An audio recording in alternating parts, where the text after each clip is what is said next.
Hi, magandang araw po ulit sa inyong lahat. Ngayon naman po ay titingnan po natin for our second reading today, Monday. Ano naman po ang iniisip, current feelings, thoughts ng inyong person, ano po ang pakiramdam niya ngayon, feelings, pakiramdam niya, iniisip niya, ano po ang nangyayari sa kanya sa mga panahon ngayon, gusto ko pong makita, sorry po, gumagalaw. Tingnan po natin dito sa Lover Oracle natin, a very powerful cards of feelings and thoughts. Ito po yung Lover Oracle natin.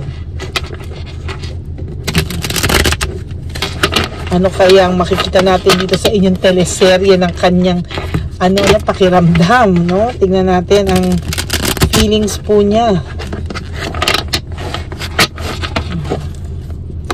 Pili po tayo ng 20 cards for the Lover Oracle. 1, 2, 3, 4, 5, 6, 7, 8, 9, and 10. Huwag nyo po itong skip. Huwag nyo pong skip para po makuha natin ang inyo pong energy at energy po ng partner nyo. Energy ng partner nyo para sa inyo. Current feelings and current thoughts.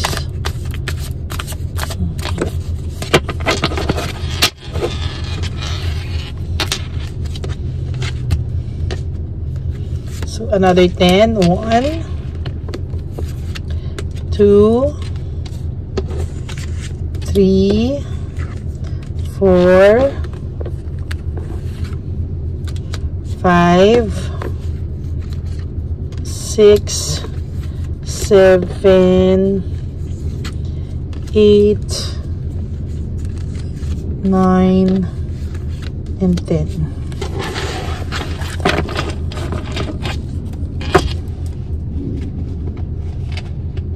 Okay, we'll start. Ano po ang current feelings ng inyong person right at this very moment? Feelings, thoughts. Yan. Okay. Oh my God, pinagnanasahan ka po. Maybe naisip po ng person nyo na naging boring na raw ang sex life nyo, or dalawa lang po ito sa nararamdaman ko. Maybe hanap niya rin yung init ng inyong sex life before sa ibang partner, or kaya siya nagloko din, or second, namimiss niya po yung sexual desire nyo. If you are sexually compatible, ako, R18 yata tayo, Kung kayo po ay sexually compatible, maybe 99% namimiss niya po ang inyong sexual relationship, sexual bonding. Ayan, for those of you naman na naging malamig na, siguro po hinanap niya ulit yung tamis at sarap ng pakiramdam ng parang yung sexual desire, yung init sa ibang tao, kaya po siguro nagawa niya rin ito. Baka po kasi yung iba sa inyo tamad na, galing sa trabaho, pagod, so hindi po yun rason, kailangan po tandaan nyo sa partners nyo daw po, kailangan daw po ay mayroon kayong init palagi sa inyong mga partners. Okay. Nako, I long for your kiss. So mostly, talagang namimiss po niya kayo sexually. Iniisip niya po kayo, minamanifest niya po kayo. That's why most of the time, para kayong aligaga, para kayong biglang nalungkot, naiiyak ng walang dahilan, or baka maybe, para po kayong sobrang lungkot yung emptiness nyo, parang biglaan, no? Bigla kayong parang gusto nyong maiyak na lang, bigla sumama yung pakiramdam nyo for whatever reason. Ibig sabihin po niyan, may ginagawa po ang person nyo sa mga oras na ganyan yung pakiramdam nyo at kayo po talaga ay namamanifest niya. So, hindi daw po siya pinaniniwalaan ng tao pag sinasabi niya na namimiss niya kayo, or maybe kung nagsisinungaling naman siya na hindi niya na kayo namimiss, no? Maybe the person, the people na surrounded him, medyo hindi naniniwala sa mga kasinungalingan niya, no? Talagang, ayan, no? Sinasabi na, sinasabihan siya ng ibang tao na babaero lang, malibo, ganyan, pero sa totoo lang po, na-miss ka din nitong taong to when it comes to sa ganyang bagay, no? I need to figure myself out. This person po lumayo because marami po siyang hinahanap sa sarili niya, marami po siyang gustong patunayan, marami rin po siyang mga I need to figure myself out, meaning talaga pong itong taong to po ay ayan, no, talagang ninais, no, ninais po niya yung maging malaya, no, ninais niya pong maging malaya sa iyo para po kahit papano ay ma-figure out niya yung sarili niya, ano ba daw talaga ang kulang sa kanya, ano yung naging kulang sa relationship niyo, bakit dumating sa paglalamig. Yan. What is the truth? Ano daw ba ang katotohanan sa lahat ng pakiramdam niya? Mahal ka pa daw ba niya? He is also questioning himself or herself, no? Kino-question niya po ng person mo kung mahal ka pa ba niya? Namimiss ka lang ba niya sexually? Or ikaw as kabuuan ay namimiss niya, no? Kasi nagninilay-nilay po siya ngayon kung ano ba talaga yung pakiramdam niya. Pero sa lahat ng to, isa lang ang sigurado, takot din po ang person na to na mawala ka rin po ng tuluyan sa buhay niya. Natatakot din po siyang mawala ka ng tuluyan sa buhay niya. No? Sa ngayon po kasi iniisip nito, anytime na bumalik siya, pwede. No? Inaantay mo lang daw siya. Oh. Parang masyado po siyang nakampante na anytime na gusto niyang bumalik sa'yo is pwede. No? Ang dami pong drama nitong taong to, no? Parang drama po yung nangyayari sa buhay niya, no? Dinadaan niya po sa padrama-drama lang, no? Iniisip niya po na kasama po sa pagmuni-muni niya kung deserving niya daw ba yung katulad mo. Kasi bakit sa sobrang bait mo, nagkaramdam pa rin daw siya ng panlalamig, no? Nakaramdam pa rin siya ng there's a need na maghanap pa rin ng iba, no? Pero hindi naman po din lahat daw kasalanan niya, no? Parang sinisisi niya rin sa'yo yung iba na may kasalanan ka rin daw po sa paghihiwalay nyo. Alam niya daw na you deserve someone better or you deserve better, kaya iniisip nito kung siya ba ay ka-deserving pa ba, kung babalik siya sa'yo, kakayanin niya bang magbago or bumalik sa dating siya. Kasi kahit siya, hindi niya na rin po kilala yung sarili niya. Anong gusto niya, anong feelings niya, ano lahat, no? Parang sa ngayon, iniisip niya kung ano daw ba yung makakapagpasaya sa'yo, deserving pa rin daw ba siya, kahit na sa lahat ng to ay nagawa niya, no? Sana daw katulad kanya na consistent, no? Na masaya kahit ganito lang, fulfilled and satisfied siya, kasi siya yung naghanap ng, siya yung hindi na nakontento nung bandang huli. That's why naging rude na rin siya, because siya mismo hindi niya po maintindihan ano po ang pakiramdam niya. Hindi siya makalapit sa iyo ngayon because he is so scared of rejection, no? Natatakot po siyang ma-reject. Why? Because hindi niya po alam kung ano yung kayang gagawin. Hindi niya po alam kung bakit, no? Bakit siya natatakot lumapit sa'yo, bakit siya kailangan mo pa bang kausapin, o i-reject mo na lang din siya. Kasi kung lumapit daw po siya sa'yo, ano naman daw ang reason para kausapin mo pa siya, no? You've triggered me. Parang may mga times na sinisisi ka niya because parang feeling niya hindi mo siya napakinggan, feeling niya natamaan yung ego niya, feeling niya is na-triggered na-triggered mo rin daw yung pagkalalaki niya.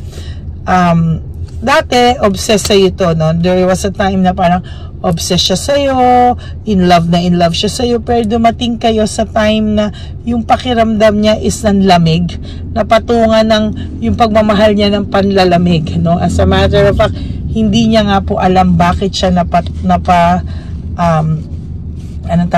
napatungan, ano? Alam naman daw niya na napakabuti mong tao.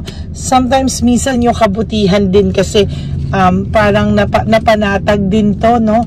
Napanatag din to, kaya ayan yung pakiramdam niya, no? Sabi niya kanina, I need to figure myself out, kaya kanya ni-let go to find himself. Ano daw ba talaga ang gusto niya? Gulong-gulo din siya, eh. Ano daw ba talaga gusto niya? Ano raw ba talaga yung makakapagpasaya sa kanya? Bakit hindi na siya naging masaya sa'yo nung mga bandang huli? Bakit? Ang dami nitong bakit na tanong, no? Kung baga, ang dami nitong bucket list, no? Na kahit siya, hindi niya po alam bakit siya nagkaganyan. Ayan, no? Ay, nako. Hindi niya po alam bakit daw. Ay. Sabi niya, don't treat me the way you do, I don't deserve it. For those of you po na mabait pa din sa person na to, or hindi mo na lang siya pinapansin, pero alam niya na pag bumalik siya sa'yo, is tatanggapin mo pa rin siya with open arms, no? Alam niya po, no? Sabi na lang niya, please do what is best for your heart. Sa ngayon, wini-wish niya po na maging okay ka lang, no? Kasi siya, hindi siya naniniwala na okay ka na, no? Alam niya na nasaktan ka niya, at nasaktan din po siya. It hurts so much. Nasaktan din naman po ito. Akala niyo naman po kasi sobrang walang hiya na rin niya, sobrang bato, pero somehow meron din po siyang reason bakit hindi na po siya makaharap sa'yo. Hindi na rin po siya makaharap talaga sa'yo for the reason of wala na kasi siya ding mukhang ihaharap sa'yo, no? Sabi niya po, wala na daw ba kayo? Talaga daw bang over na daw ba to? Or inaantay mo lang ang pagbabalik niya, no? Kaya nag-e-enjoy pa po ito sa ngayon, no? Kasi iniisip niya po na okay lang, sige, kasi somehow alam niya na pag bumalik daw siya is babalikan mo pa siya, no? Ini-enjoy niya lang ngayon kasi alam niya na hindi mo siya matitiis. Somehow you spoil this person, no? Na-spoil talaga tong person na to, kaya sa ngayon po talaga sa nakikita ko, hindi lang po siya nakikipag-usap sa iyo. For your last card, I can talk to you right now, hindi lang po siya nakikipag-usap sa iyo, pero alam niya po daw na once daw po lumapit siya sa iyo at nag-iiyak at nagmakaawa, ganun lang daw at papatawarin mo rin siya.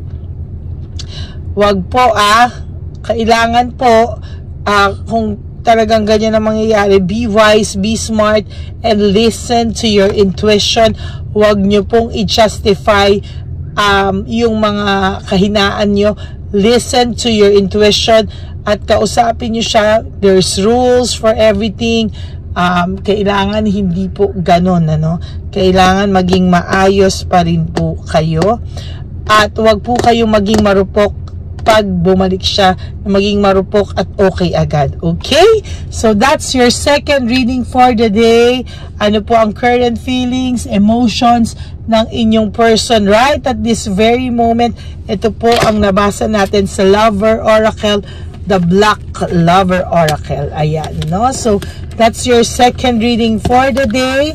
Ayan, I hope na panood nyo po kanina yung about sa pag-i-stock sa inyo ng third party. That's your first reading for the day. So sana po, bago nyo po panoorin to, ay napanood nyo na muna po yung yung first reading of the day. Okay?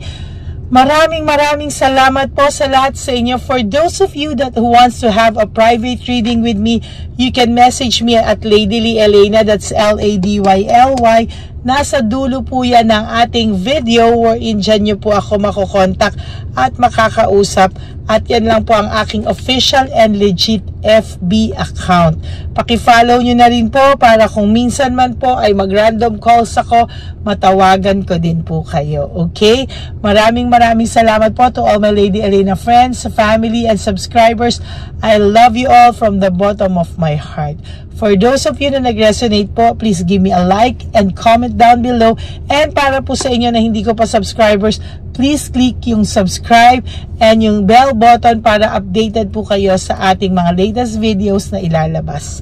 Okay? And for those of you who wants to give me a super thanks, maraming salamat po sa inyong lahat. Okay? God bless you all.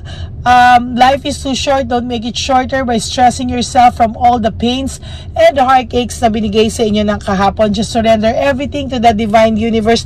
Just let go and let God write your love story. I will be back later for another set of reading.